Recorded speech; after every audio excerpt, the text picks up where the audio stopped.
The study window exploded inward. Glass rained down as Florence hit the floor, Sebastian's body covering hers, his weight pressing her into the carpet. A bullet embedded itself in the bookshelf, right where her head had been 3 seconds ago. Another shot cracked through the air. Wood splintered above them. Sebastian grabbed his pistol, his arm locked around Florence's waist. "Stay down." How many shooters? At least 2, different angles. He risked a glance over the desk, then ducked as another bullet whined past. "We're trapped." The door rattled. Someone testing the lock. Florence's heart stopped. "Did you lock it?" "Yes, but a heavy impact." The door shuddered. Shooters at the window, someone breaking down the door, and nowhere to run. Sebastian pulled Florence tighter against him, his pistol aimed at the door. "Whatever happens, stay behind me." Another impact. The door frame cracked. "Sebastian," her fingers laced through his, "I need to tell you something. Tell me after we survive. What if we don't?"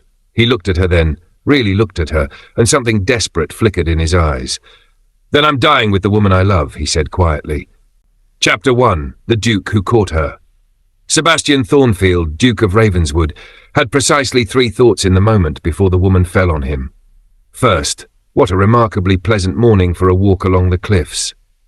Second, the sea breeze smelled of salt and freedom. Third, he should have stayed in bed. The impact knocked every bit of air from his lungs. One moment he was contemplating the virtues of solitude, the next he was flat on his back with approximately 9 stone of flailing female directly on top of him. Her elbow lodged somewhere in the vicinity of his ribs, her knee dangerously close to ending the Ravenswood line entirely. "Oh God, oh God, God, oh God, oh God." Sebastian tried to speak. Failed. Tried again. Can't breathe. The woman scrambled off him with all the grace of a newborn foal, her dark skirts tangling, her spectacles askew. "I'm so sorry. Are you hurt? Please don't be dead. I can't afford to have killed anyone today. I'm on quite a tight schedule." He managed to sit up, wheezing. His vision cleared enough to see her properly, and despite the screaming pain in his ribs, his brain registered several things at once. Wildly curling dark hair escaping a practical bun, extraordinary amber eyes currently wide with horror, ink stains on her fingers, and a face that was, even in her obvious distress, remarkably pretty. Also, she was staring at him like he'd sprouted a second head. She went pale. "Oh no, you're the Duke of Ravenswood." Sebastian tested his limbs. Everything appeared intact, if bruised. "Guilty as charged, though I prefer Sebastian when being assaulted by falling women. Common courtesy and all that." "This isn't funny. I disagree. I found it rather amusing. Painful, but amusing." He stood, brushing leaves from his coat. "Might I ask why you were in a tree on my private property?" Before she could answer, male voices cut through the morning air. "Where is she?" "Find that meddling bitch. Lord Grimshaw wants her alive, but he didn't say unharmed." The woman's face transformed from mortified to terrified in an instant. She grabbed Sebastian's arm, her fingers digging in with surprising strength. "Please, you have to help me. They're going to kill me." Sebastian had excellent instincts for danger. Years navigating political intrigue and the occasional assassination attempt had honed them to a razor's edge. One look at this woman's face told him 2 things. She was genuinely terrified, and she was telling the truth. He pulled her behind a large oak just as 3 men emerged from the woods, led by someone Sebastian recognized with a sinking feeling in his gut. Lord Percival Grimshaw, Member of Parliament, rumoured blackmailer, confirmed bastard. "She can't have gone far," Grimshaw snarled, his pockmarked face twisted with rage. "Spread out, check every tree, every bush." Sebastian made a decision that would later seem either brilliantly heroic or catastrophically stupid. He stepped out from behind the tree, pulling the woman with him. "Grimshaw!" His voice carried the bored aristocratic drawl he'd perfected over years of putting people in their place. "What brings you to my estate without invitation? Lost, are we?" Grimshaw spun around, surprise flickering across his features before suspicion settled in. "Ravenswood, I'm looking for a woman. Dark hair, spectacles, probably wearing some bluestocking monstrosity. Have you seen her?" The woman beside him made a small, strangled sound. Sebastian's arm slid around her waist, pulling her possessively against his side. She fit there rather perfectly, he noted distantly. "I should think so," he said smoothly, "considering I've been with her for the past hour. Lady Florence and I were enjoying a private morning walk before you and your hired thugs interrupted. Tell me, do you make a habit of trespassing on ducal property while shouting threats?" The woman, apparently Lady Florence, squeaked. Sebastian squeezed her waist in warning. Grimshaw's eyes narrowed dangerously. "With her? That's impossible. She was just with me." Sebastian let ice creep into his voice, doing precisely what engaged couples do when they find a secluded spot. "I'm sure I don't need to elaborate in front of present company." Then, because he was apparently committed to either saving this woman or ruining them both, he kissed her. It was supposed to be performative, quick, believable enough to sell the lie. Instead, the moment his lips touched hers, the world tilted sideways. She gasped against his mouth, her hands clutching his coat, and Sebastian forgot about Grimshaw, forgot about danger, forgot about everything except the taste of her lips and the perfect way she fit against him. She kissed like she'd never been kissed before, hesitant and hungry all at once, and it sent heat racing through his veins like whiskey. When they broke apart, far longer than any performance required, her amber eyes were wide and dazed. His own heart was doing something complicated in his chest. "Well," he managed, his voice rougher than intended. That should clear up any confusion. Florence stared at him like he'd grown wings. Her face was flushed, her lips slightly swollen, and Sebastian had to physically restrain himself from kissing her again. Grimshaw's expression had gone from suspicious to murderous. Engaged? Since when? Since last month. The lie rolled off Sebastian's tongue effortlessly. "We've been keeping it quiet until the official announcement. You'll read about it in the papers next week." He paused, letting disdain drip from every word. "Now, if you'll excuse us, you're interrupting. I suggest you remove yourself from my property before I have you removed." For a long, tense moment, Grimshaw simply stared. Sebastian could see him weighing options, cause a scandal by accusing a duke's fiancée of spying, or retreat and find another angle. Finally, Grimshaw forced a smile that looked more like a snarl. "My apologies for the intrusion, Ravenswood. Congratulations on your engagement." The word dripped with disbelief. "We'll be going." Sebastian didn't move until Grimshaw and his men disappeared into the woods. Even then, he counted to 30 before releasing Florence and stepping back. She immediately swayed. He caught her elbow. "Steady. I think," she pressed her hand to her forehead, "I think I'm going to be sick. Please don't. These boots are new." That startled a laugh out of her. Slightly hysterical, but a laugh nonetheless. You told him we're engaged?" "I did, but we're not engaged." "No," Sebastian agreed calmly. "We're not. But Grimshaw doesn't know that, which means you're currently safer than you were 5 minutes ago." He studied her face, still pale, still terrified. "I assume there's an excellent reason why a member of Parliament is hunting you through my woods like you're a fox." She swallowed hard. "Yes, but it's complicated. I adore complications. It's a terrible character flaw." He offered his arm. "Come to the manor. You can explain over tea and we'll determine whether I've just saved your life or merely postponed your murder." Florence stared at his offered arm like it might bite her. "Why are you helping me? You don't know me." "Don't I?" Sebastian tilted his head, studying her. There was something familiar about her, something that nagged at his memory. "Last summer, Lady Ashworth's house party. You spent the entire week in the library reading about astronomy instead of dancing." Her eyes went wide. You remember that?" "I remember thinking the woman discussing the transit of Venus at 2 a.m. was the most interesting person at that tedious affair." He smiled slightly. "I also remember being disappointed when you left early without saying goodbye." The blush that crept up her cheeks was enchanting. "You're lying. You can't possibly remember. You compared parliamentary politics to the mating habits of beetles. You said both involved a great deal of posturing and very little actual accomplishment. I laughed so hard I woke up Lord Weatherby in the next room." Florence's mouth opened, closed, opened again. That was months ago. No one remembers things like that. "I do." Sebastian kept his arm extended. Now, Lady Florence Newton. Yes, I remember your name too. Are you going to accept my help, or would you prefer to wait here for Grimshaw to return with more men?" She hesitated only a moment before placing her hand on his arm. Her fingers trembled slightly. "Thank you," she whispered, "for the rescue and the kiss." That was purely for believability. Of course. Her voice was faint. Purely professional. Exactly. They were both lying, and they both knew it. They walked in silence toward the manor, the morning sun warm on their faces. Sebastian was acutely aware of her hand on his arm, the subtle scent of ink and lavender that clung to her, the way she kept glancing at him like he was a puzzle she couldn't quite solve. "I really am sorry," she said suddenly, "for falling on you. The branch broke and I couldn't—" "Why were you in the tree?" "I was." She bit her lip. "Spying on Lord Grimshaw's hunting lodge. It borders your estate." Sebastian stopped walking. "You were spying on Grimshaw?" "I had a very good reason." "I'm sure you did, right before he killed you for it."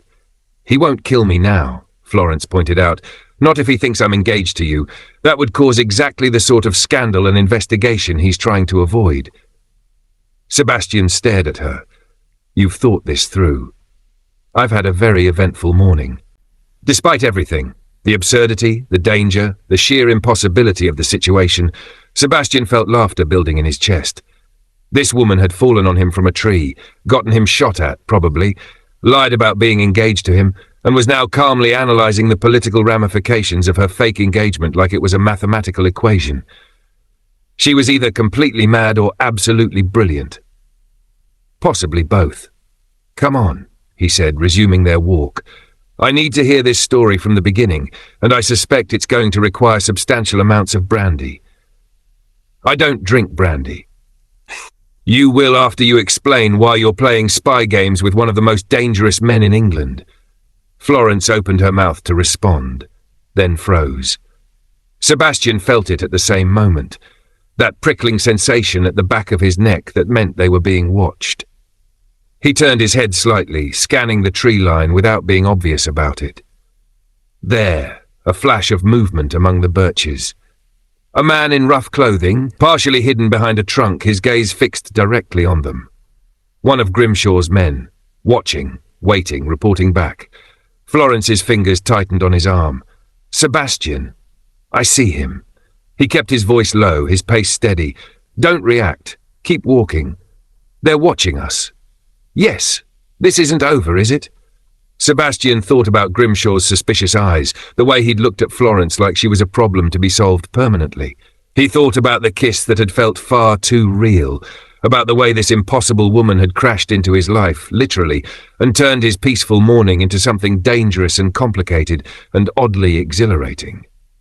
"No," he said quietly, "I don't think it is." They walked towards Stormhaven Manor, the sun bright overhead, a stranger watching from the woods, and the taste of that kiss still lingering between them like a promise neither had meant to make. Chapter 2. The Bluestocking's Confession. Florence felt the weight of unseen eyes on her back the entire walk to the manor.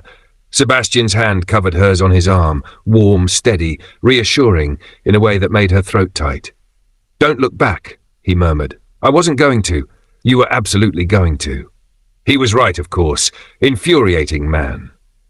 Stormhaven Manor rose before them like something from a Gothic novel.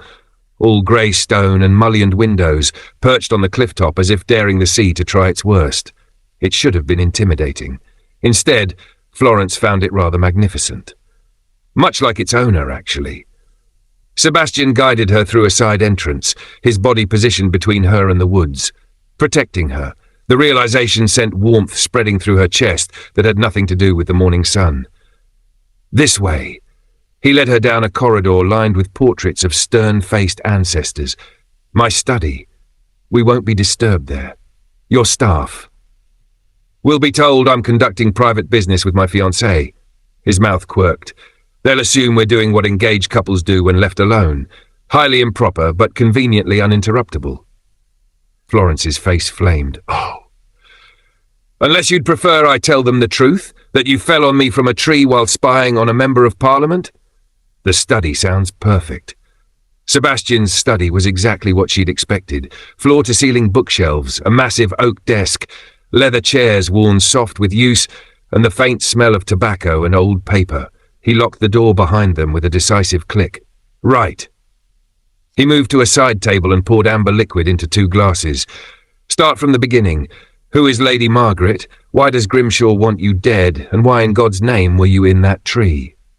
Florence accepted the glass he offered, took 1 sip and promptly choked. Good heavens, what is this? Brandy. Drink it. You'll need it. She took another careful sip, felt fire spread through her chest, and decided she rather liked it. 3 weeks ago, I was approached by Lady Margaret Thornbury. She's a widow, respectable, quiet, exactly the sort of woman society forgets exists. Her late husband had been blackmailed by Lord Grimshaw. Sebastian's expression darkened. Go on. Before his death, Lord Thornbury wrote letters to a woman he loved. They were separated from his wife at the time, but society wouldn't care about such nuances. Grimshaw obtained these letters somehow, and has been extorting money from Lady Margaret ever since. He threatens to publish them, destroy the Thornbury family name, ruin her children's prospects. How much has she paid him? Nearly everything she has. She came to me because... Florence twisted the glass in her hands. Because I've helped other women before. Quietly, discreetly, women who had nowhere else to turn. Sebastian set down his glass very carefully. You've done this before. Not the tree-climbing part. That was rather new. Don't be glib. Grimshaw is dangerous, Florence. He's suspected in at least 2 disappearances. People who crossed him simply vanished. And you decided to, what exactly? Break into his hunting lodge and steal blackmail material? I didn't break in. I was surveilling the premises, gathering information. It provided an excellent vantage point into his study. I watched him place the letters in his desk drawer. I was formulating a retrieval plan when the branch broke. She lifted her chin. I would have managed perfectly well if not for that unfortunate structural failure. You would have gotten yourself killed. Perhaps, but at least I was trying to help someone who had no other options. Florence stood, pacing to the window. The ocean stretched endlessly beyond the cliffs, grey-green and restless. Men like Grimshaw destroy lives without consequence. Women suffer in silence because speaking out means ruin. Someone has to be smarter than climbing trees to spy on murderers. She spun to face him. What would you have me do? Politely ask him to return the letters? Appeal to his better nature? He doesn't have one. Sebastian rose from his chair with the fluid grace of a predator. He crossed to her in 3 strides, stopping close enough that she could see gold flecks in his grey eyes. I would have you stay alive, he said quietly. Radical concept, I know. Why do you care? The words came out sharper than intended. You don't know me. We've spoken exactly once before, months ago, and you're a duke. You could simply hand me over to Grimshaw, wash your hands of this entire mess. Do you really think so little of me? The hurt in his voice stopped her cold. Florence looked up at him. This impossibly handsome man who'd claimed her as his fiancée without hesitation, who'd kissed her like he meant it, who'd walked her to safety while positioning his body between her and danger. No, she whispered. I'm sorry. Sebastian's hand came up, his fingers gentle as they adjusted her crooked spectacles. The gesture was so intimate, so unexpectedly tender, that Florence's breath caught. That night at Lady Ashworth's party, he said. You told me about the moons of Jupiter. You explained how Galileo proved they orbited Jupiter and not Earth, how it changed everything humanity understood about our place in the cosmos. Do you remember what I said? Florence's heart hammered against her ribs. You said it must be terrifying and wonderful simultaneously, to discover you're not the center of everything after all. And you said, that's what makes it worth discovering. The truth, even when it's uncomfortable. His thumb traced along her jaw, feather-light. I've thought about you since that night, about the woman brave enough to seek uncomfortable truths, foolish enough to climb trees in pursuit of them. Sebastian, I'm helping you because I want to. Because Grimshaw is a bastard who deserves to be brought down. Because Lady Margaret deserves justice. His eyes held hers. "And because the thought of something happening to you makes me want to set the world on fire." The air between them crackled with electricity. Florence felt dizzy, though whether from the brandy or his proximity or the intensity in his eyes, she couldn't say. "We barely know each other. Then we'll remedy that."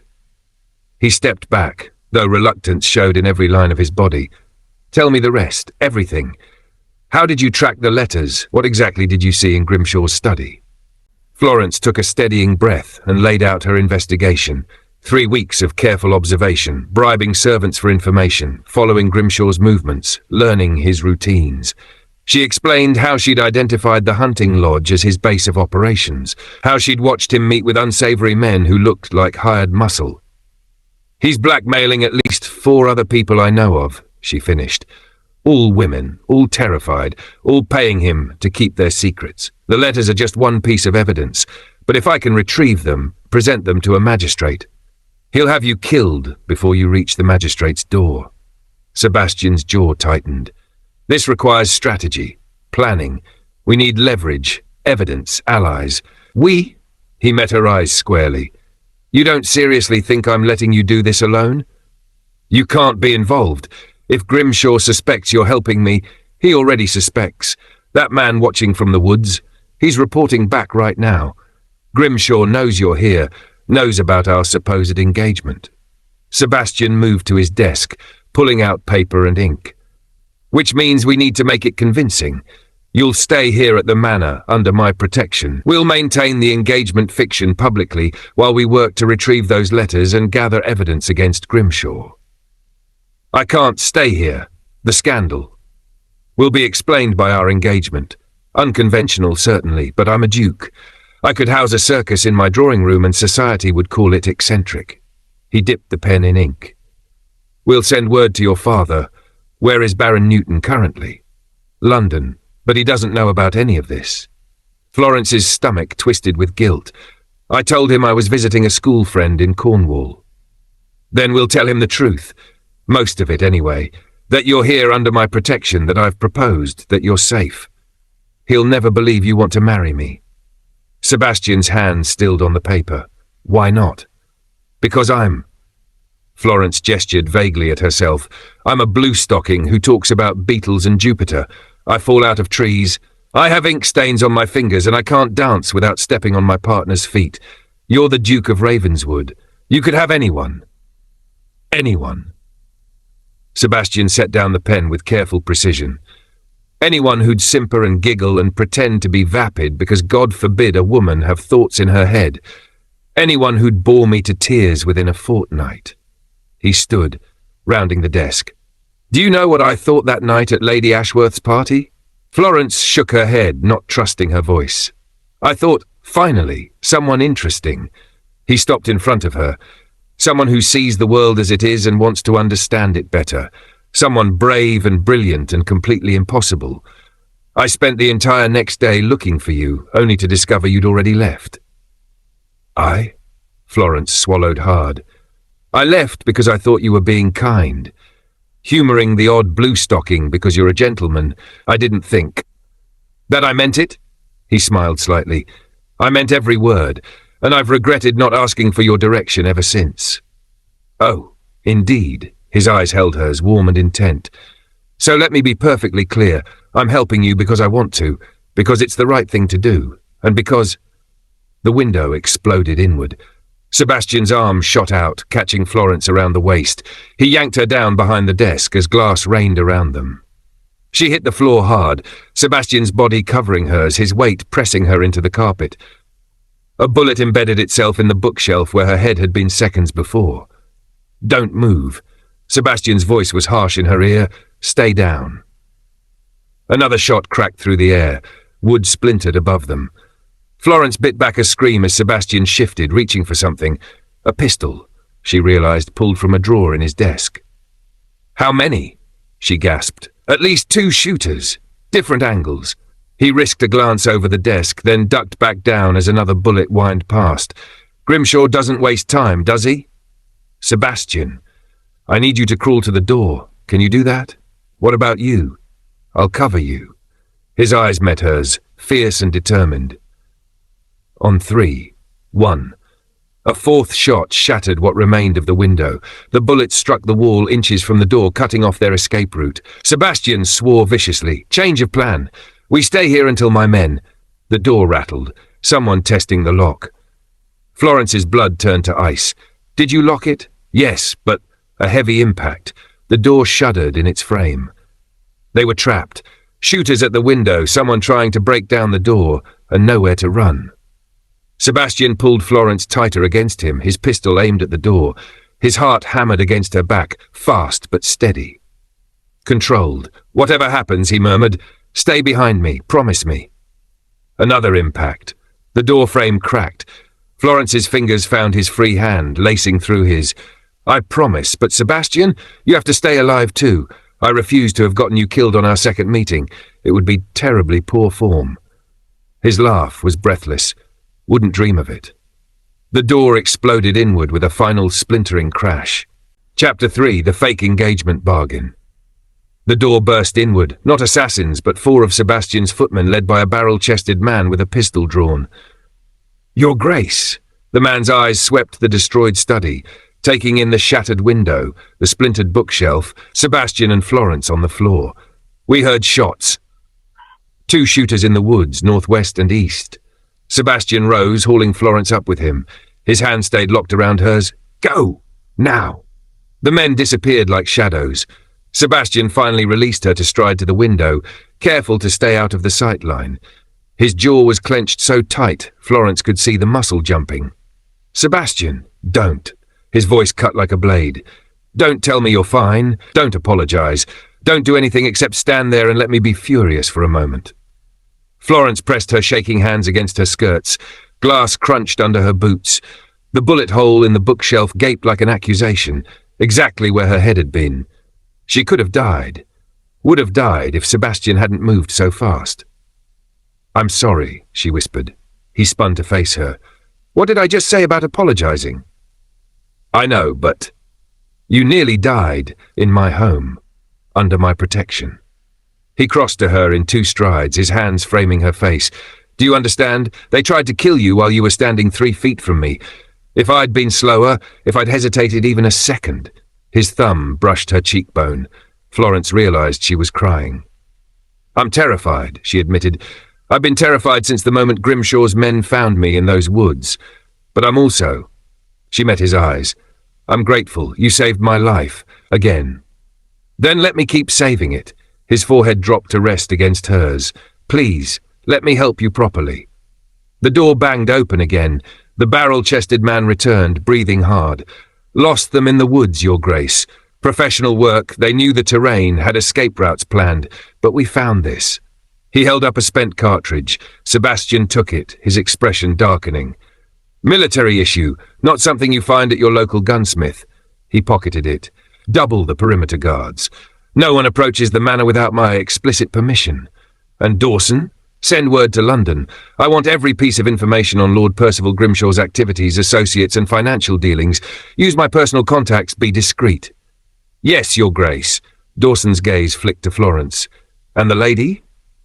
Lady Florence is my guest, my fiancée. Sebastian's arm slid around her waist, proprietary and protective. She'll be staying here under my protection. Anyone who wishes to harm her will have to go through me first. Understood, Your Grace. After Dawson left, Florence pulled away. You can't just announce. I can, and I did.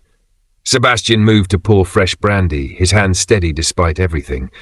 Grimshaw escalated. He sent professional assassins to my home in broad daylight. That means he's desperate, which makes him more dangerous. All the more reason I should leave.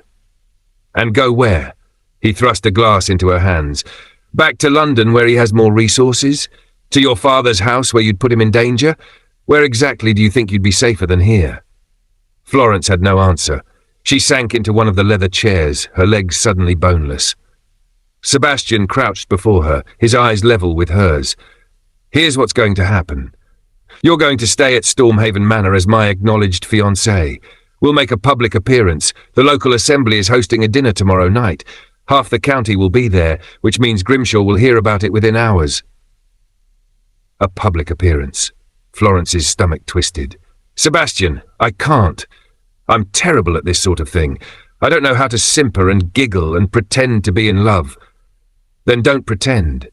His hand covered hers. "Be yourself. That's all I'm asking." "Myself got me into this mess.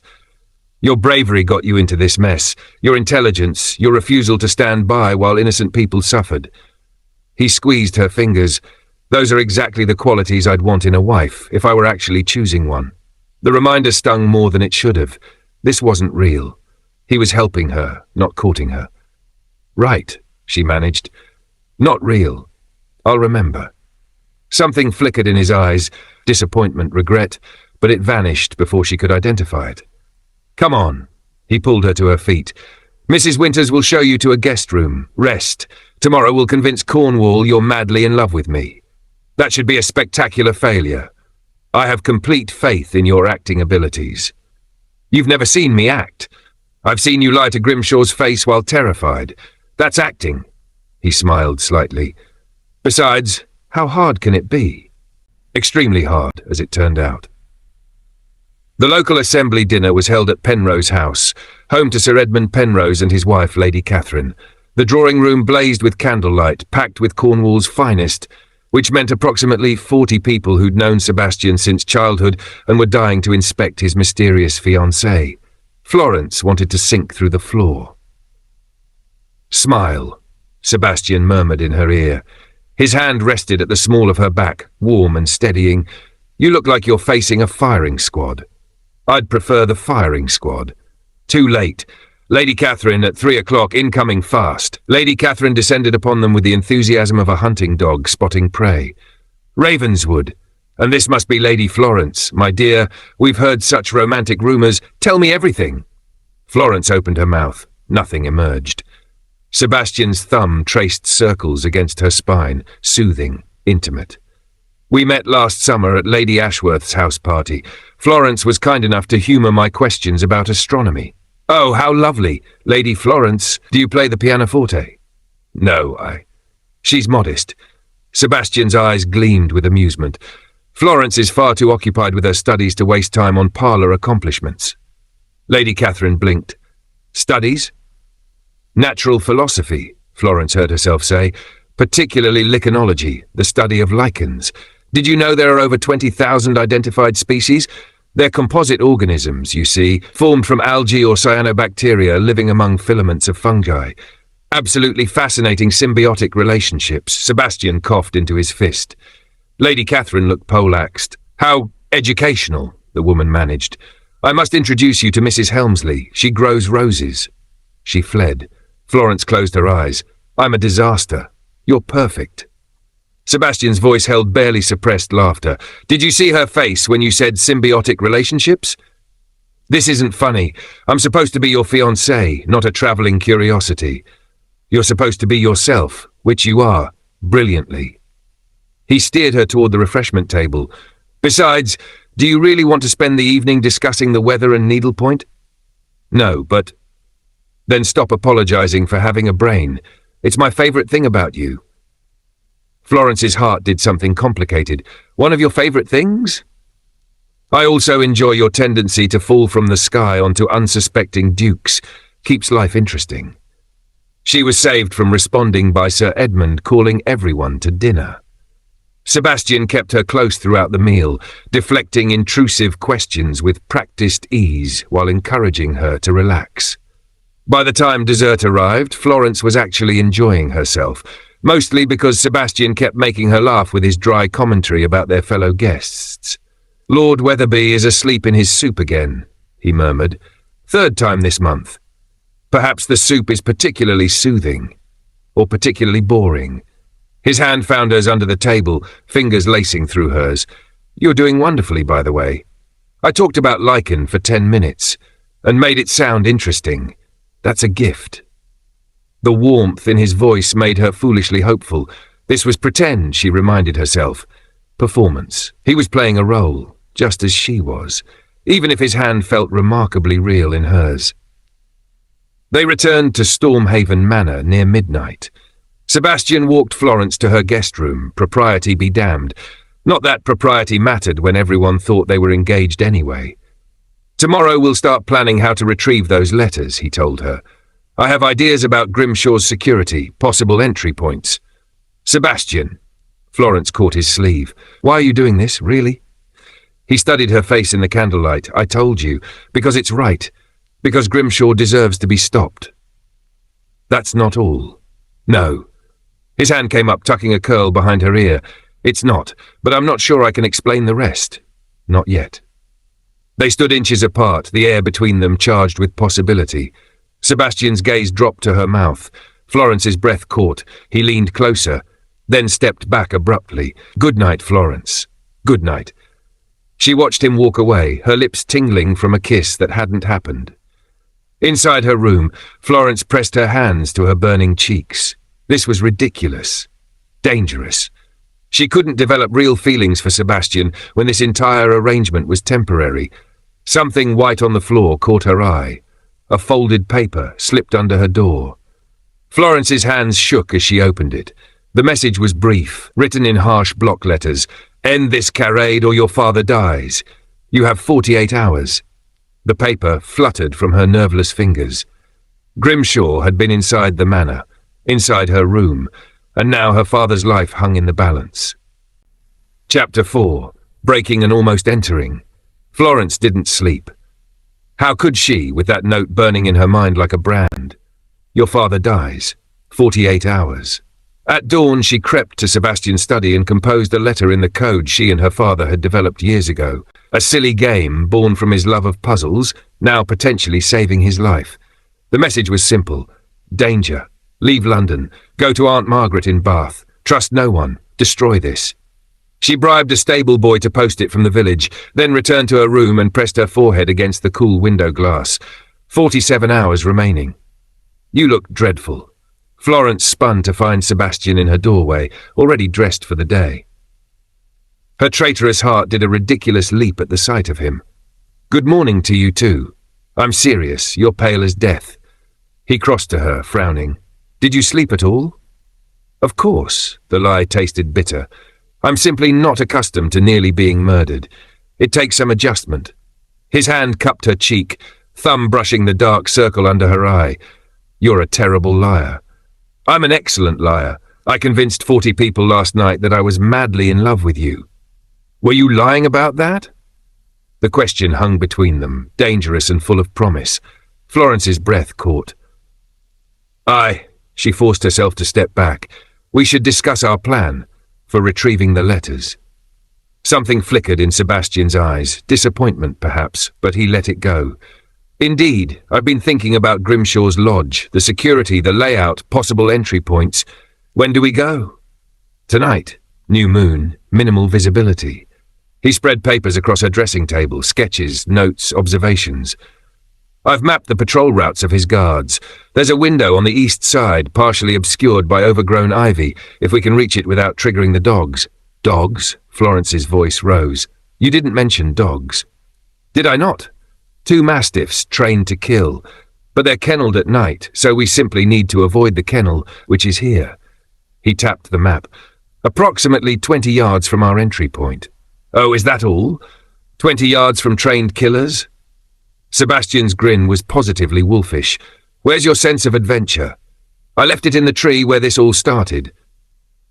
They struck at midnight, dressed in dark clothing Sebastian had procured from God knows where. Florence's heart hammered against her ribs as they crept through the woods toward Grimshaw's hunting lodge. Stay close, Sebastian whispered. Step where I step, don't make a sound.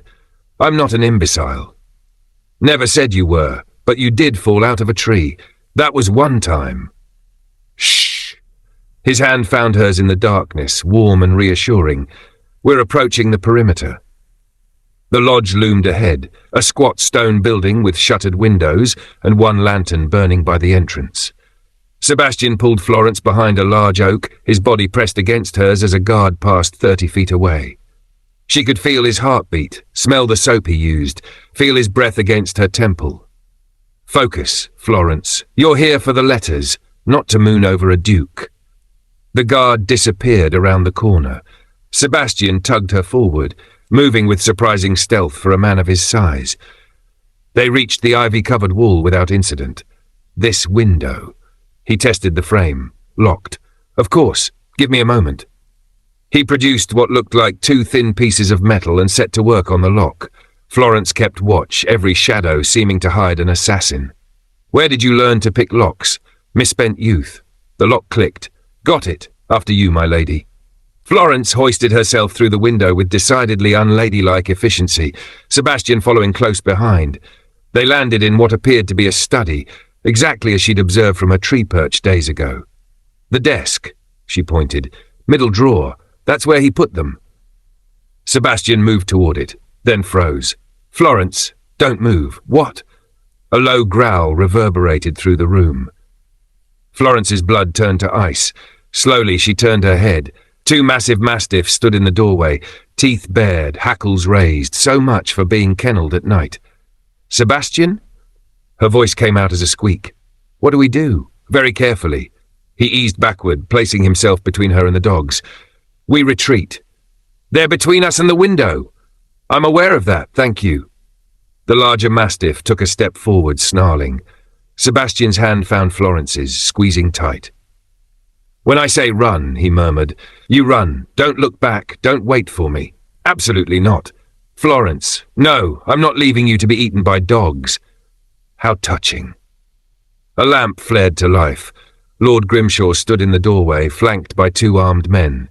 The devoted couple, breaking into my home. What will the scandal sheets make of this? Florence's stomach dropped to her boots. Grimshaw smiled, cold and reptilian. I must confess, Ravenswood, I didn't believe the engagement at first. But breaking and entering together? That's true love. He stepped into the room, the dogs settling at his command. Now you're going to tell me exactly what you were looking for. Sebastian moved. One moment he was standing still, the next he'd grabbed the lamp from the desk and hurled it at the window. Glass shattered. Flames caught on the curtains. Go! He shoved Florence toward the window. Now! She didn't think. She ran, diving through the broken window as Grimshaw shouted and the dogs barked, and Sebastian was right behind her, his hand catching hers as they hit the ground running. Shots fired. Wood splintered from a tree trunk inches from Florence's head. She ran faster than she'd ever run in her life, her skirts tangling, Sebastian's hand like iron around hers, dragging her forward when she stumbled. They crashed through underbrush, branches tearing at their clothes. Behind them men shouted and dogs bayed, and the whole world was chaos and terror. There! Sebastian pointed to a ravine. Jump! That's a 10-foot drop. He jumped, pulling her with him. They landed in icy water, the stream catching them with shocking cold. Florence gasped, went under, felt Sebastian's arm around her waist, hauling her up. Quiet, he breathed. Don't move. They pressed against the ravine wall, water swirling around their waists. Above, lantern lights swept the area. Men called to each other. The dogs snuffled at the ravine's edge, whining. Lost them, someone shouted. Check downstream. The lights moved away, the voices faded. They stayed frozen for what felt like hours, but was probably only minutes. Finally, Sebastian relaxed. They're gone. Florence started shaking, cold, shock, delayed terror all hitting at once. Her teeth chattered violently. Come on, Sebastian helped her out of the ravine. We need to get you warm. They stumbled back to Stormhaven Manor, soaked and shivering. Sebastian bypassed the main entrance, leading her through a side door to his private chambers. I'll wake Mrs. Winters. No. Florence grabbed his sleeve. No one can know we left tonight. If word gets out that we broke into Grimshaw's lodge. Right. He moved to the fireplace, coaxing the embers to life. Flames caught and spread. There's a dressing gown in my wardrobe. Get out of those wet clothes before you catch your death. He turned his back, the perfect gentleman. Florence peeled off her sodden dress with numb fingers, wrapping herself in his dressing gown. It smelled like him, sandalwood and something uniquely Sebastian. You can look. He turned, his own shirt clinging to his chest, water dripping from his hair. Their eyes met across the firelight. Then, inexplicably, Florence started laughing. What? Sebastian demanded. What's funny? We failed spectacularly. We didn't get the letters. We nearly died. We were almost eaten by dogs, and I jumped into a ravine in an evening gown. She laughed harder, bordering on hysteria. My father would be so proud. Sebastian stared at her. Then his lips twitched. Then he was laughing too, deep and genuine, and suddenly they were both laughing so hard they could barely stand. "Your face," Florence gasped, "when the dogs appeared." "Your face when I said jump," Sebastian wiped his eyes. "You looked absolutely horrified, because it was a 10-foot drop into freezing water. But you jumped anyway, because you're insane and apparently I am too." Their laughter faded slowly. Florence became acutely aware of how close they were standing, how the firelight caught gold in his eyes, how his wet shirt revealed every plane of his chest. "We should try again," she whispered. "Tomorrow night, different approach." "No. But the letters can wait." Sebastian closed the distance between them. "Florence, you nearly died tonight. Again. I nearly lost you. Again." His hand cupped her face. "I can't keep watching you throw yourself into danger." "Then don't watch. Come with me." "I am with you. I've been with you since you fell on my head." He exhaled roughly. "But you have to stop being so damn brave all the time. It's going to get you killed. Better that than living safely while others suffer." "No." His voice went fierce. "No, it's not better. Not to me. Do you understand? The thought of you hurt, of you gone." He broke off, jaw clenching. Florence's hand covered his where it rested on her cheek. "I'm here. I'm safe. For now. But tomorrow? Next week? How long before Grimshaw succeeds?" His thumb traced her cheekbone. "I can't lose you. I know I have no right to feel that way. I know this is all pretend, but—" She kissed him. It was nothing like their performative kiss for Grimshaw. This was desperate and real and tasted like river water and relief. Sebastian made a sound low in his throat and pulled her closer, his hands sliding into her damp hair. "Florence," he breathed against her lips. "We shouldn't. I know. This complicates everything. I know. I don't care." He kissed her again, deeper this time. "God help me, I don't care." They ended up on the floor in front of the fire, wrapped in each other and his dressing gown, kissing like the world was ending. When they finally broke apart, both breathing hard, Sebastian pressed his forehead. "I'm supposed to be protecting you." "You are." "By compromising you in my bedroom?" Florence smiled against his jaw. "I compromised myself. You were a perfectly innocent victim." He laughed, the sound vibrating through her chest. "Innocent, right." They stayed like that, tangled together on the carpet, watching flames dance across the ceiling. Florence felt safer than she had in days, which was absurd, given they'd just failed spectacularly at burglary and were being hunted by a murderous member of Parliament. "Tell me something true," she whispered, "something you've never told anyone." Sebastian was quiet for so long she thought he wouldn't answer. "Then I'm lonely." "You're the Duke of Ravenswood. You could have any companion you wished." "That's the problem. They want the Duke, the title, the wealth, the position." His arm tightened around her. "No one sees Sebastian, the man who'd rather read about stars than attend balls, who finds politics tedious and society exhausting, who wants—" He trailed off. "Wants what?" "Someone real. Someone who argues with me about beetles and jumps into ravines and makes me laugh." He turned to look at her. "Someone like you." Florence's throat tightened. "I'm too much, Sebastian. I always have been. Too clever, too curious, too strange. You're perfect exactly as you are." His voice was fierce. "Every brilliant, bizarre, wonderful piece of you. Don't ever let anyone tell you different." She kissed him again, softer this time. Sweeter, like a promise neither could quite make. Eventually, reluctantly, they separated. Sebastian walked her back to her room as dawn pinked the sky, both of them still damp and dishevelled. "Get some sleep," he murmured at her door. "We'll figure out a new plan. Together." "Together," Florence agreed.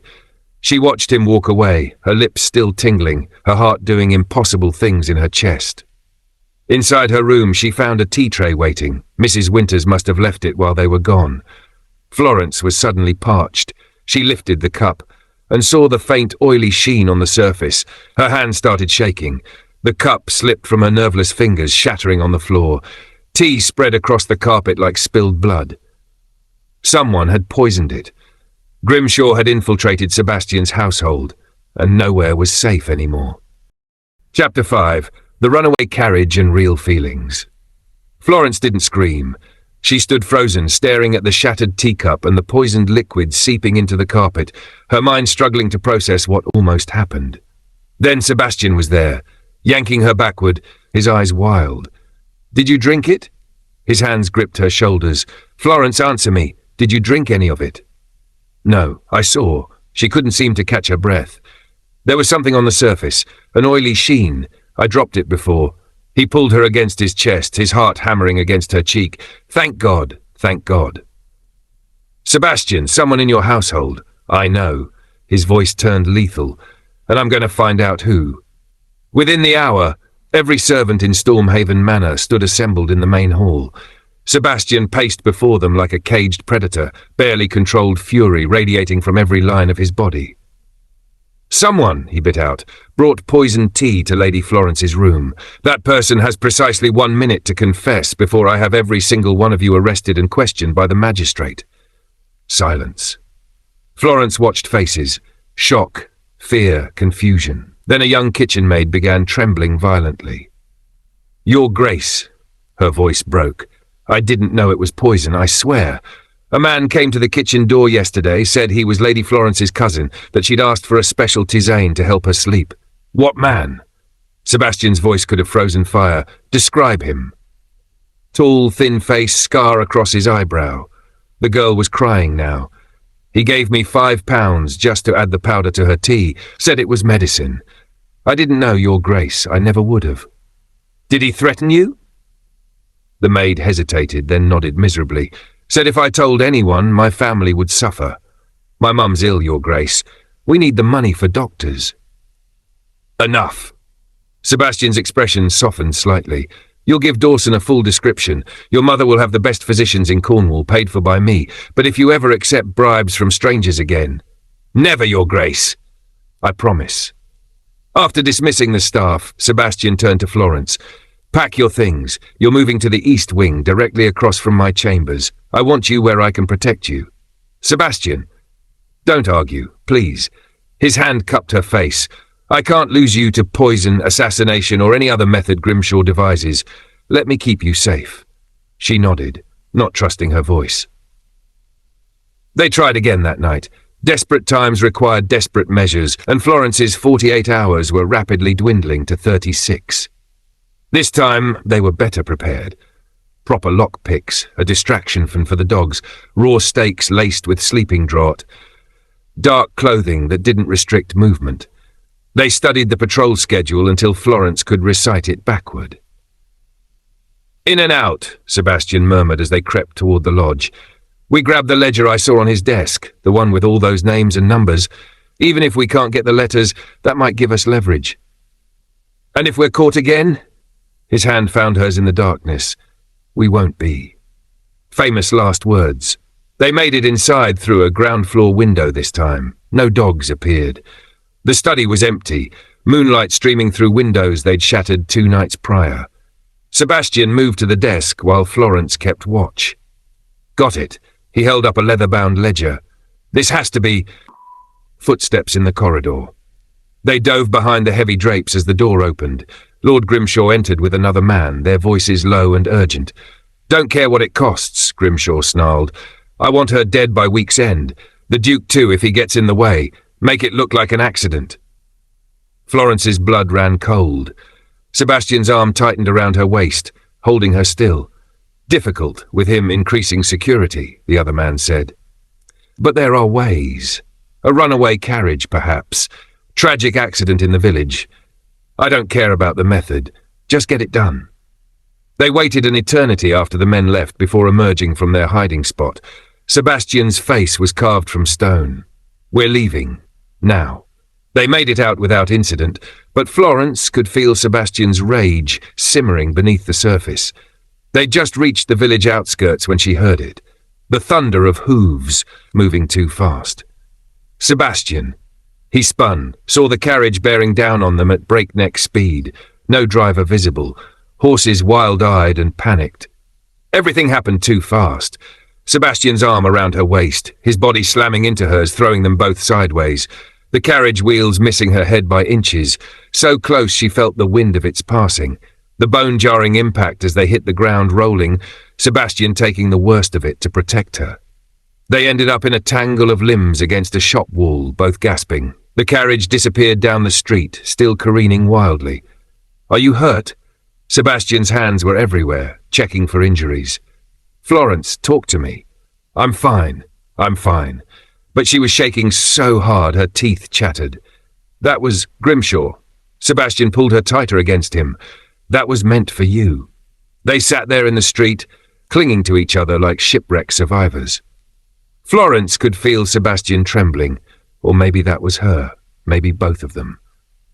"I'm sorry," she whispered. "I'm so sorry I dragged you into this."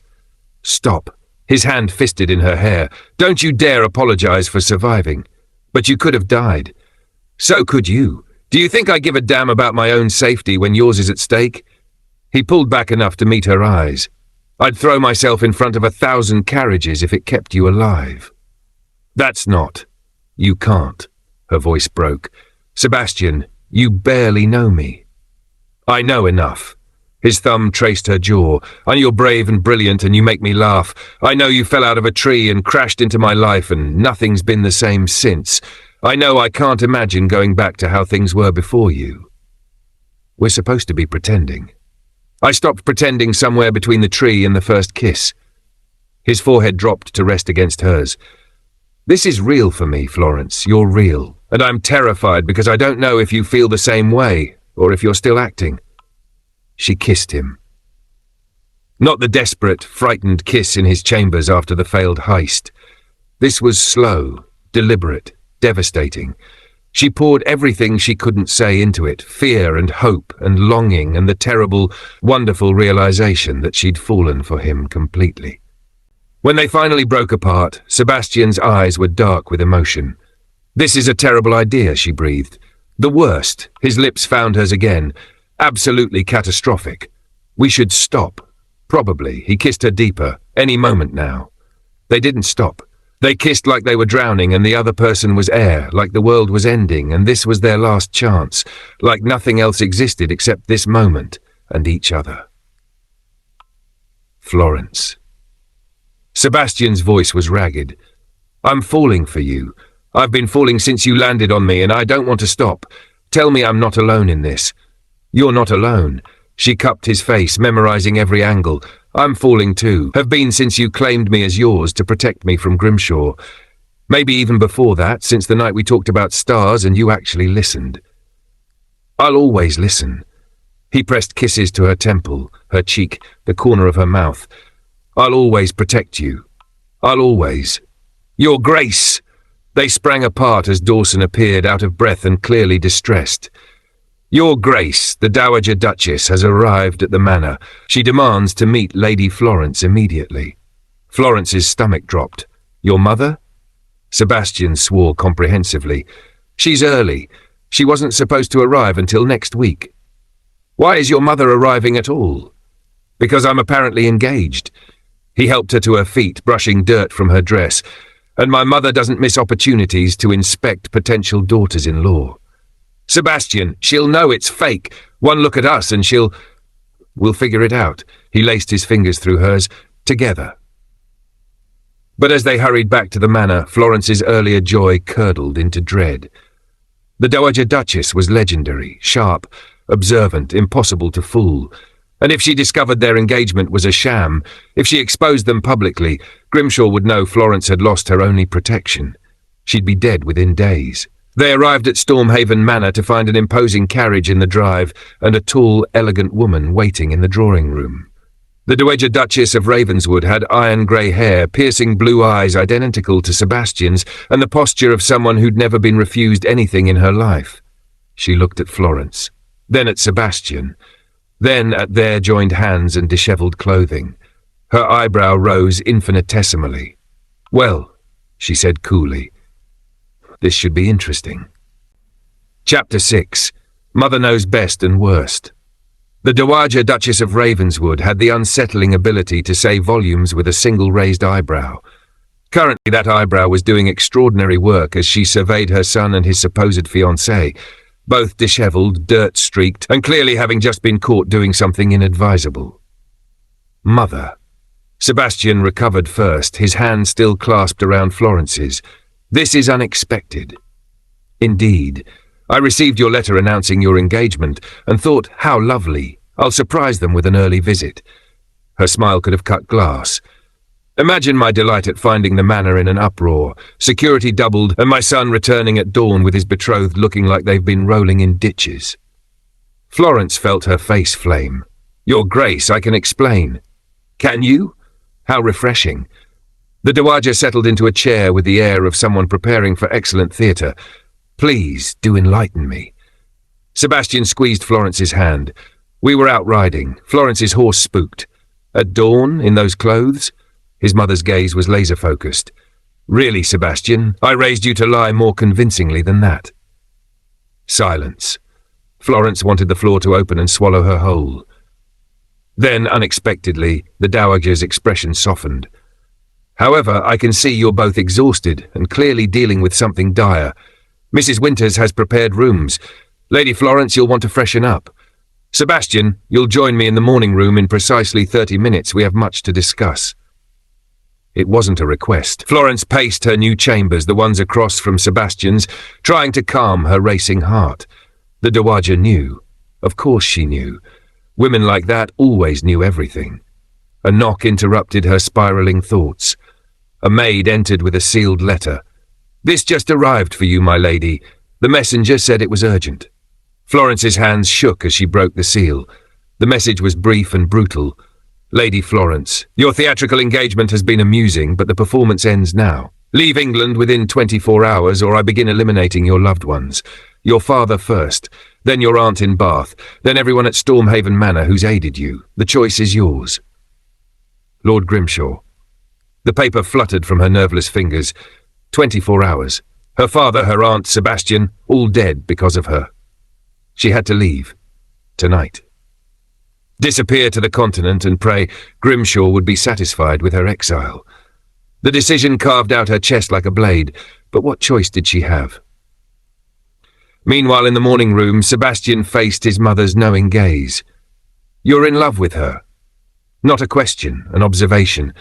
Sebastian opened his mouth to deny it, then closed it again. What was the point? Yes. Does she know? I've told her. And, his mother leaned forward, does she return your feelings? I think so. Maybe, I don't know. Sebastian raked his hands through his hair. It's complicated. Love usually is. The Dowager studied her son with the intensity that had terrified countless society matrons. Tell me the truth, Sebastian. All of it. Why is security doubled? Why do you both look terrified? And why do I have the distinct impression this engagement began as something other than genuine affection? So, he told her. Everything. Florence falling from the tree. Grimshaw's blackmail scheme, the fake engagement, the assassination attempts, the poisoned tea. His mother listened without interrupting, her expression growing progressively more alarmed. Good God. She pressed a hand to her chest. Sebastian, this girl could have gotten you killed. She didn't ask for my help. I offered it. Why? Because it was right. Because Grimshaw deserves to be stopped. Because he met his mother's eyes. Because the moment I saw her truly terrified, something in me just knew. I had to protect her, keep her safe, even if it meant putting myself at risk. The Dowager was quiet for a long moment. Then, that's how I felt about your father. The night we met, he stopped a runaway horse from trampling a child, nearly died doing it. I thought he was the bravest, most foolish man I'd ever seen. Her eyes misted. I loved him from that moment. Mother, you have your father's heart. Recklessly protective, impossibly brave. She reached for his hand. But Sebastian, what happens when the danger passes? When Grimshaw is dealt with and Lady Florence no longer needs your protection? Will she stay? I don't know. Then you need to ask her, before this goes any further. His mother squeezed his fingers. Because I've seen the way she looks at you, and it's not gratitude. That girl is in love with you too. But she's also terrified of Grimshaw, yes, but also of believing she deserves happiness. Sebastian stared at his mother. How can you possibly know that?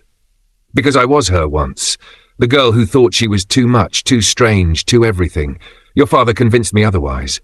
She stood, smoothing her skirts. Now go. Tell that brilliant, impossible girl exactly how you feel. Don't let fear or propriety or false nobility keep you from claiming what you both want. Sebastian found Florence in her chambers, stuffing clothes into a travelling bag. His heart stopped. What are you doing? She didn't look at him. Leaving. Tonight. I'll take the post road to Plymouth, catch a ship to France. Like hell you will. He crossed the room in 3 strides, pulling the bag from her hands. Florence, what happened? This happened. She thrust Grimshaw's letter at him. He's going to kill everyone I care about unless I leave. My father, my aunt, you, I won't let that happen. I can't. Sebastian read the letter, fury and fear warring in his chest. So your solution is to run? Let him win? My solution is to keep the people I love alive. Her voice broke. Don't you understand? I can't watch you die because of me. I can't. Then don't watch. Stay and fight with me. Sebastian, no more running, no more sacrificing yourself. He cupped her face, forcing her to meet his eyes. We end this, together. We expose Grimshaw, bring him down, make sure he can never hurt anyone again. That's not realistic. He's too powerful, too connected. I don't care. His voice turned fierce. I'll tear down every connection, expose every crime, ruin him completely if that's what it takes to keep you safe. Because I love you, Florence. Not the fake engagement version, not the performance, the real you. The woman who climbs trees and talks about lichens and makes me laugh even when we're being shot at. Tears streamed down her face. You can't love me. You're a duke. You could have anyone. I don't want anyone else. I want you, exactly as you are, brilliant and brave and beautiful and completely impossible. He kissed her forehead, her cheeks tasting salt. I want late-night conversations about stars. I want you arguing with me about philosophy. I want to wake up every morning knowing you're in my life. I'm too much. You're perfect. Every strange, wonderful piece of you is perfect. His thumbs brushed away her tears. Stay, please. Let me prove I'm worthy of you. You have it backward, she choked out. I'm not worthy of you. Then we're both idiots. He smiled through his own tears. Stay anyway. Fight with me. Build a life with me. Make this fake engagement real. Florence's hands fisted in his shirt, her body shaking with sobs. I'm so scared. I know. I'm terrified too. He held her tighter. But I'm more terrified of losing you. So stay. Face this together. Trust that. Glass shattered downstairs. Shouting erupted through the manor. Ravenswood! Grimshaw's voice bellowed. Send out the girl, or I burn this place to the ground. Sebastian's blood turned to ice. He pulled Florence toward the door just as Dawson burst through, white-faced. Your Grace, Lord Grimshaw, has breached the grounds with at least 20 armed men. They're surrounding the manor. More gunshots. A woman screamed. The acrid smell of smoke began drifting through the corridors. Sebastian grabbed his pistol from the desk, checked the powder. Get my mother to the cellars, now. Sebastian, no. Florence clutched his arm. You can't fight them all. I can slow them down. He kissed her hard and fast. Stay with Dawson if I don't come back. Don't you dare. She grabbed his face. Don't you dare make me fall in love with you and then die. His heart stuttered. You love me? Of course I love you, you impossible man. Now stop being heroic and let's survive this together. Another explosion rocked the manor. The east wing was definitely on fire now. Sebastian pulled Florence close for one last desperate kiss. Together then, till the end. Till the end. They ran toward the chaos, toward the smoke and gunfire and Grimshaw's rage, hand in hand. And somewhere in the burning manor, the real battle for their lives and their love was about to begin. Chapter 7. The storm breaks. Smoke choked the grand staircase. Florence clutched Sebastian's hand as they descended into chaos. Footmen armed with whatever they could find, maids screaming, flames licking at the east wing's tapestries. Your Grace! Dawson appeared through the smoke, blood streaming from a cut on his forehead. They've breached the main entrance, at least 20 men, all armed. Get everyone to the cellars, Sebastian ordered. Bar the doors from inside. Don't open them for anyone except me. And you, sir. I'm ending this. Sebastian checked his pistol. Where's my mother? Already secured, Your Grace. Mrs. Winters has her safe. Good. Go. Dawson hesitated, then clasped Sebastian's shoulder. Give that bastard hell, sir. They moved toward the main hall. Florence could hear Grimshaw now, shouting orders, his men smashing furniture, the acrid smell of gunpowder mixed with smoke. Florence, Sebastian stopped her at the corridor's edge. "When this starts, you run. Promise me." "Absolutely not. Promise me." His eyes were fierce. "I can't fight him if I'm worried about you. Please." She wanted to argue, wanted to stay by his side. But the desperate plea in his eyes undid her. "I promise." The lie tasted like ash. They rounded the corner together. The main hall was devastated. Grimshaw stood in the centre with a dozen armed men, his face twisted with rage. He'd aged 10 years since Florence last saw him, gaunt, wild-eyed, desperate. A cornered animal was always most dangerous. "Ravenswood!" Grimshaw's pistol swung toward them. "How civilized of you to join us. Now hand over the girl, and perhaps I'll let your staff live." Sebastian stepped in front of Florence, his body a shield. "You're trespassing on my property with armed men. That's a hanging offence. I'm rescuing Lady Florence from your unwanted advances." Grimshaw's smile was vicious. "Society will thank me for saving a respectable young woman from a rakish duke's clutches. Quite the hero's tale, don't you think?" "No one will believe that." "Won't they? A baron's daughter, compromised in your home, clearly coerced into a false engagement." He gestured to his men. "These witnesses will testify she begged for rescue." "Witnesses you paid," Florence called out, "just like you paid to have me poisoned, shot at, run down by a carriage." "Careful, girl. That sounds like wild accusations.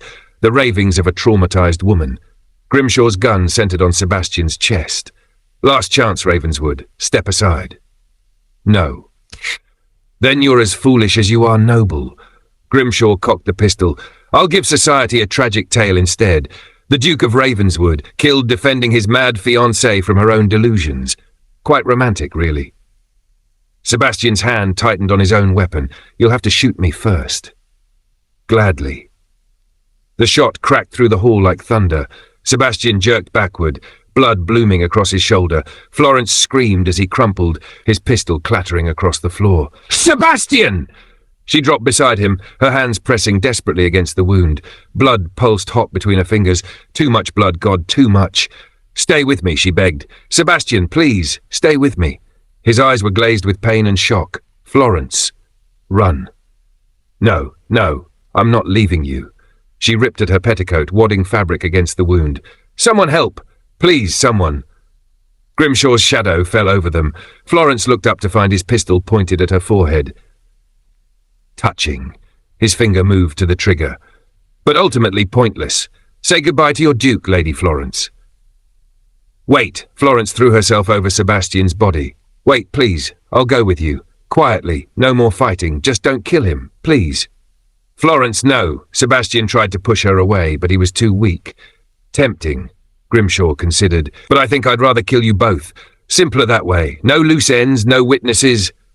"Oh, Lord Grimshaw!" The new voice boomed from the manor's entrance. Grimshaw spun, his face going white.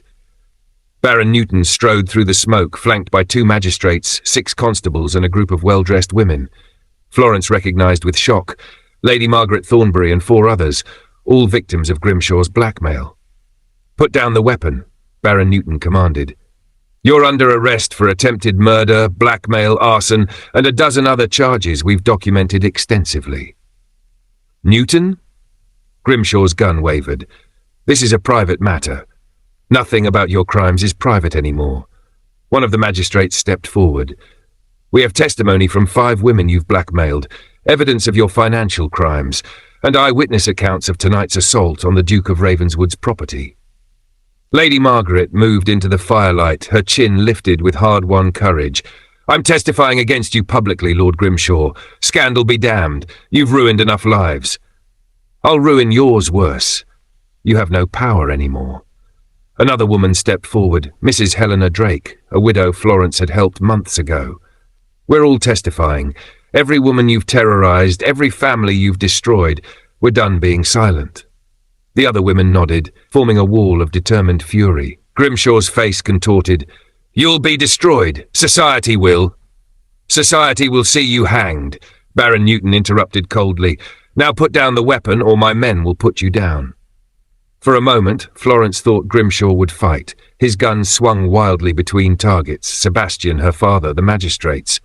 Then Sebastian moved. Despite his wound, despite the blood loss, he lunged upward and knocked Grimshaw's pistol aside. The shot went wild, shattering a window. Constables swarmed forward, wrestling Grimshaw to the ground. Sebastian collapsed back into Florence's arms. "Got him," he mumbled. "Told you. Together." "You impossible man." Florence was crying and laughing simultaneously. "Don't you dare die on me. Not after I just got you." His hand found her face, thumb brushing away tears. "Bossy! Someone get a physician." Baron Newton was suddenly beside them, his own hands pressing on Sebastian's wound. "Florence, apply pressure here. Yes, like that. Papa, he's losing too much blood." "I know, darling, but he's strong. He'll survive." Her father's eyes were wet. "He better. I didn't approve this engagement just to have him die before the wedding." "You approved?" Florence stared. "Your letters were in code, but I'm not an idiot. I knew something was wrong." Baron Newton smiled grimly. "So I gathered allies, collected evidence, and came to rescue my brilliant daughter, though it seems she found herself a rather capable protector first." Sebastian's eyes were drifting closed. Florence shook him gently. "No, stay awake. Talk to me. Tell me about stars, Jupiter's moons, anything." "Tired," he murmured. "I don't care. You promised we'd face this together. That means you stay alive."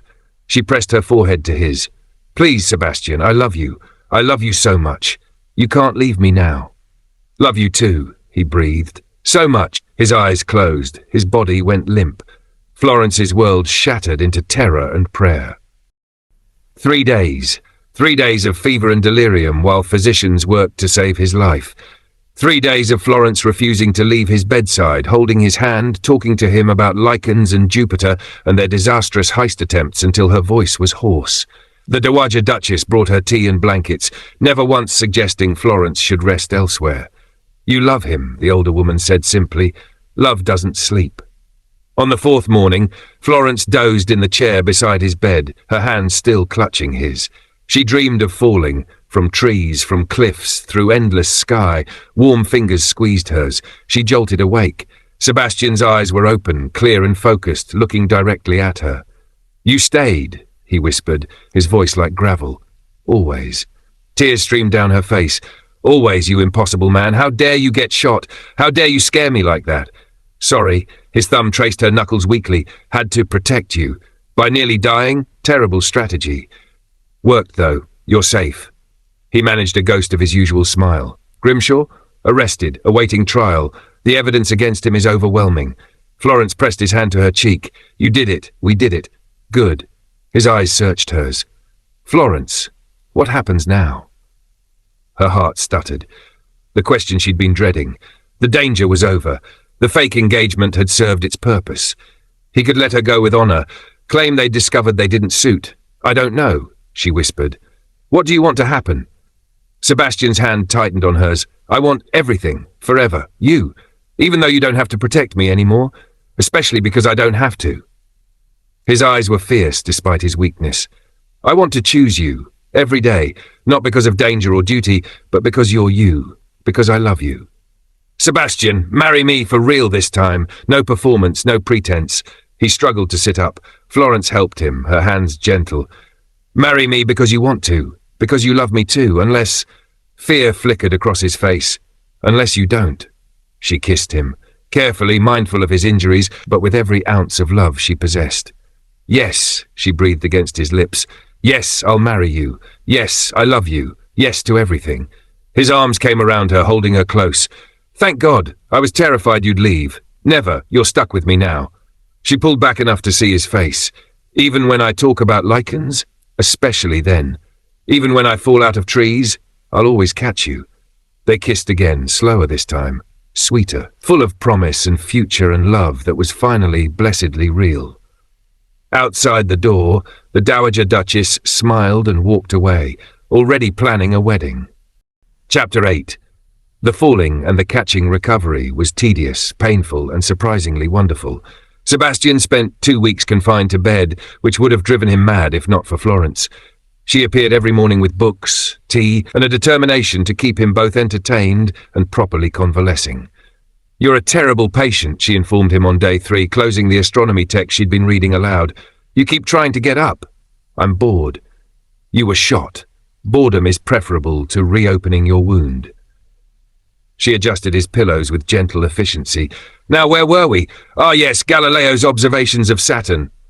Florence, which he initially mistook for 3 separate bodies due to the limitations of his telescope. Florence, though we now know, of course, that he was observing the planet's rings from an angle that made them appear as... He caught her hand. Stay. She blinked at him. I am staying. I'm reading to you about Saturn. No, I mean... He laced his fingers through hers. Stay here, at Stormhaven, with me, not as a guest or a patient or someone under my protection. Just stay. Pink bloomed across her cheeks. Your mother has been remarkably understanding about the impropriety. My mother adores you. She told me yesterday you have more sense than half the ton combined, and she'd be delighted to have you as a daughter-in-law. He tugged her closer. But I'm not asking because of my mother. I'm asking because I don't want you to leave, ever. Sebastian, I know we should discuss the future properly, when I'm not confined to bed and you're not obligated to care for me. But I'm terrified that the moment I'm well, you'll decide you've done your duty and disappear back to London. Florence's eyes went suspiciously bright. You're an idiot. Frequently, but specifically? If you think I could leave you after everything. Her voice broke. I sat beside you for 3 days, thinking you might die. Do you know what that felt like? Watching you fight for every breath and knowing I might lose you? Florence. So no, I'm not leaving. Not now. Not when you're recovered. Not ever, unless you specifically ask me to go. She swiped at her eyes. You're stuck with me, Your Grace. I hope you're prepared for a lifetime of lichen discussions. Sebastian pulled her down for a kiss that was probably inadvisable given his injuries, but absolutely necessary for his sanity. I'll take every lichen discussion you'll give me. Good, because I have strong opinions about symbiotic relationships. I'm aware. It's one of my favorite things about you. She smiled against his lips. Only one? I could list them, but we'd be here for days. We have days. She settled beside him on the bed, careful of his wound. We have all the time in the world. 6 weeks later, Sebastian was finally permitted to leave his chambers without his physician threatening dire consequences. His shoulder still ached, but he could move without feeling like he'd been shot by a member of Parliament, which, technically, he had been. He found Florence exactly where he expected, the library, curled in the window seat with a book, afternoon sunlight turning her hair to burnished gold. She looked up as he entered, her face brightening in that way that never failed to make his heart stutter. You're up! Should you be up? Did the physician approve? Florence. He crossed to her, his steps only slightly unsteady. I need to ask you something. Confusion flickered across her features. Of course. What is it? Sebastian lowered himself to one knee, slowly because his shoulder protested, but with enough dramatic flair to make his point. Florence's book tumbled from her lap. Sebastian, what are you? Let me do this properly. He took her hand, his heart hammering. The first time I asked you to marry me, I was drugged with laudanum and possibly delirious with fever. I'd like to try again with full mental faculties. You don't have to. I want to. He met her eyes. Lady Florence Newton, you're the strangest person I've ever met. You talk about beetles at dinner parties, you fall out of trees onto unsuspecting dukes, and you have the alarming tendency to involve yourself in dangerous espionage. This is a terrible proposal. I'm not finished. You're also brilliant and brave and beautiful, and you make me laugh even when we're being shot at. You see me, not the Duke of Ravenswood, not the title or the wealth, but Sebastian, the man who'd rather study stars than attend balls, who finds most of society tedious, who wants someone who'll argue with him about philosophy and challenge him to be better. Tears spilled down her cheeks. Sebastian, you're the only person who's ever made me want more.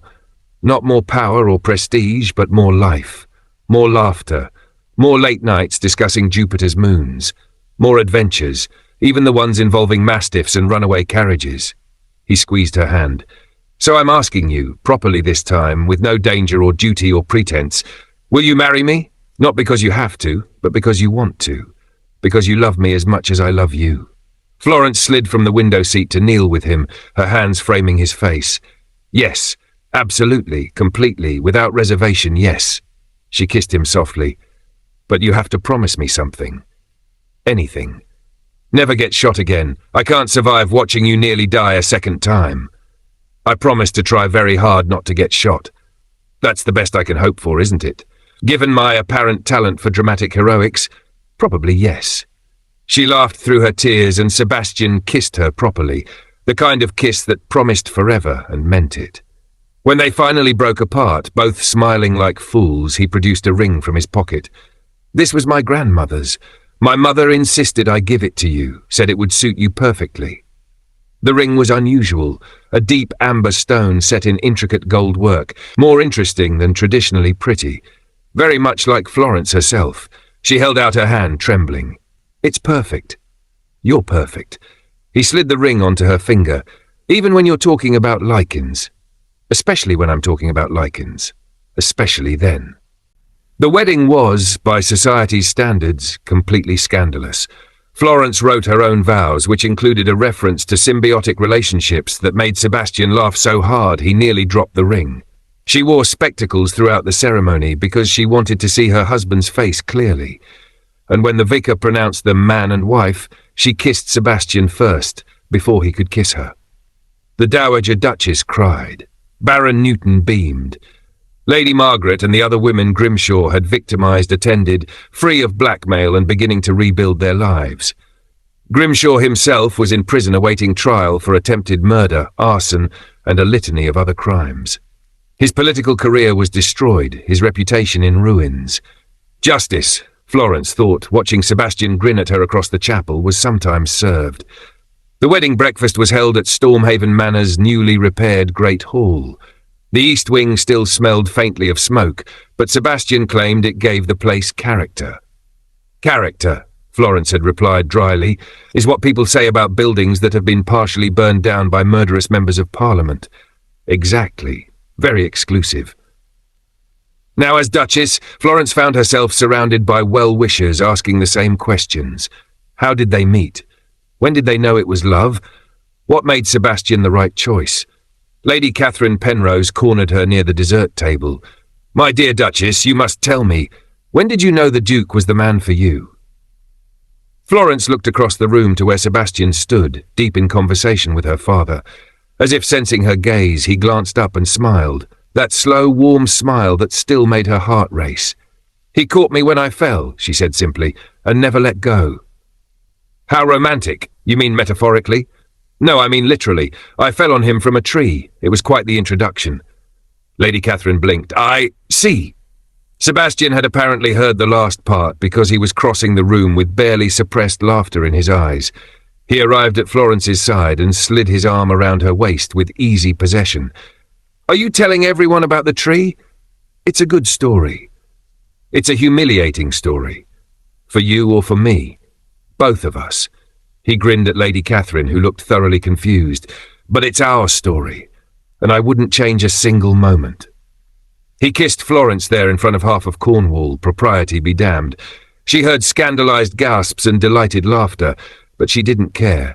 She wrapped her arms around her husband's neck and kissed him back with everything she had. When they finally broke apart, Sebastian rested his forehead against hers. Happy? Deliriously. Good, because you're stuck with me now. Forever? Forever. He brushed a curl behind her ear. I'll catch you every time you fall, for the rest of our lives. Even if I fall out of more trees? Especially then, though perhaps we could install some safety measures. A net, maybe, or you could just stop climbing trees. Where's the fun in that? Sebastian laughed, the sound rich and joyful. You're impossible. You love me anyway. I do, desperately, completely, without reservation.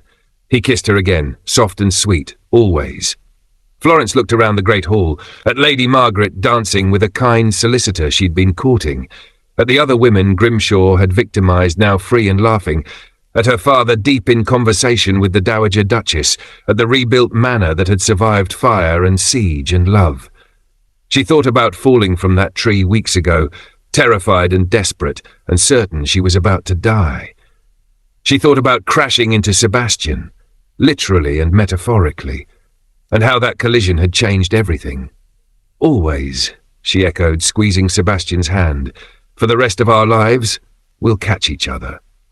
He pulled her close, and they danced through the afternoon and into evening, surrounded by friends and family and hard-won happiness. The Duke and Duchess of Ravenswood, who'd found each other in the most impossible way and chosen to build something beautiful from the chaos. Outside Stormhaven Manor, the sea crashed against the cliffs. The wind carried salt and promise. And somewhere in the library, a book about Jupiter's moons lay open, waiting for late-night discussions and shared discoveries. The bluestocking who fell from the sky had found her home, and the Duke who caught her had found his heart. Together, they'd found everything that mattered: love, laughter, and a lifetime of adventures still to come. Always. Thank you so much for listening to this story. If you enjoyed it, please leave a comment below and let me know what you thought. I truly love reading them. I'd also love to know where you're listening from. Don't forget to like and subscribe so you don't miss the next story. There are many more romance audiobooks waiting for you here, with new stories